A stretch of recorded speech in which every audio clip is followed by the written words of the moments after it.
ভাৰতীয় সৈনিক হিচাপে সুদীৰ্ঘ ২৪ বছৰে দেশ মাতৃৰ প্ৰতি নিজ সেৱা আগবঢ়াই অৱসৰ গ্ৰহণ কৰে সৰুপথাৰ সমজিলাৰ চুঙাজানৰ শ্ৰী তৰুণ শইকীয়াই। আজি সৰুপথাৰ ৰেলৱে ষ্টেচনত ২ নং মৰাজান আৰু চুঙাজান গাঁওবাসীয়ে স্বগৃহলৈ উষ্ম আদৰণি জনায়। ২০০১ চনতে অসম ৰেজিমেণ্টৰ হৈ ভাৰতীয় সেনাত যোগদান কৰিছিল তৰুণ শইকীয়াই। ভাৰত মাতাৰ হৈ সুদীৰ্ঘ ২৪ বৰ্ষ এজন বীৰ জোৱান হিচাপে সেৱা আগবঢ়োৱা তৰুণ শইকীয়াই ৩১ ছেপ্টেম্বৰ তাৰিখে অৱসৰ গ্ৰহণ কৰে। চুঙাজান অঞ্চলৰ পিতৃ সৰুপাই শইকীয়া আৰু মাতৃ সৰুমাই শইকীয়াৰ পুত্ৰ তৰুণ শইকীয়াক মৰাজান গাঁওবাসীয়ে সৰুপথাৰৰ ৰেলৱে ষ্টেচনত উষ্ম আদৰণি জনাই স্বগৃহলৈ নিয়ে। প্ৰাক্তন সেনা জোৱানজনক ৰাইজে ষ্টেচনতে সম্বৰ্ধনা জনাই ভাৰত মাতা কী জয় ধ্বনিৰে জনাই আদৰণি। কনিষ্ঠজনৰ পৰা জ্যেষ্ঠজনলৈ সকলোৱে জনালে সম্বৰ্ধনা।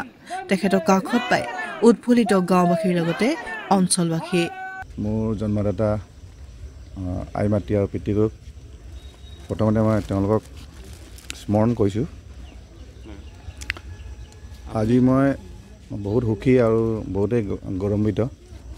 মই গোলাঘাট ডিষ্ট্ৰিক্টৰ সৰুপথাৰ সমষ্টিৰ চুঙাজানত সৰুৰ পৰা মানে কি ডাঙৰ হৈ পিনি ভাৰত মাতাৰ দেশ ৰক্ষা কৰিবলৈ মই মানে কি সক্ষম হৈছিলোঁ।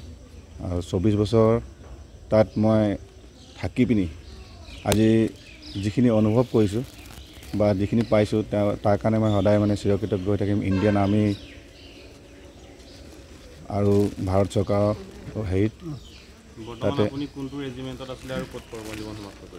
মই আছাম ৰেজিমেণ্টৰ 15 আছাম ৰেজিমেণ্টত আছিলোঁ হ'লে। মই ২০০১ অক্টোবৰ মাহত মই ২ তাৰিখে জইন কৰিছিলোঁ হ'লে। তাৰপিছত শ্বিলঙত ট্ৰেইনিং কৰি পিনি মই ২০০২ত কমিশ্যন লৈছিলোঁ হ'লে।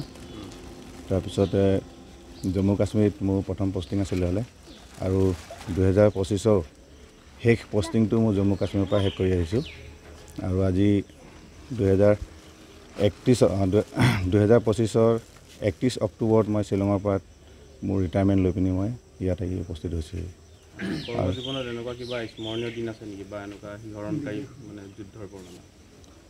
তেনেকুৱা মোৰ বিশেষ বেয়া দিন নাছিলে হ'লে, পাইছিলোঁ কেইটামান অপাৰেশ্যন, কিন্তু আজিলৈকে মোৰ মানে চাকৰি জীৱনত তেনেকুৱা মিলিটেঞ্চি বা আৰু হেৰিৰ লগত কাৰো ভাৰতৰ বাহিৰৰ সৈনিকৰ লগত মুখামুখি যুদ্ধ হোৱা নাই মোৰ। আৰু তেনেকৈ মানে কি হ'ব বুলি ভবাও নাছিলোঁ। মই সদায় ভাবোঁ যিকোনো এখন দেশ নহওক সদায় শান্তিয়ে থকাটো ভাবোঁ, কাৰণ দেশৰ জনসাধাৰণে সদায় শান্তি বিচাৰে আৰু আমি শান্তিৰ কাৰণে দেশখনৰ শান্তিৰ কাৰণে ওলাই যাওঁ। আৰু যুদ্ধ হোৱাটো মই নিবিচাৰোঁ আৰু আজিলৈকে হোৱা নাছিলে মোৰ লগত।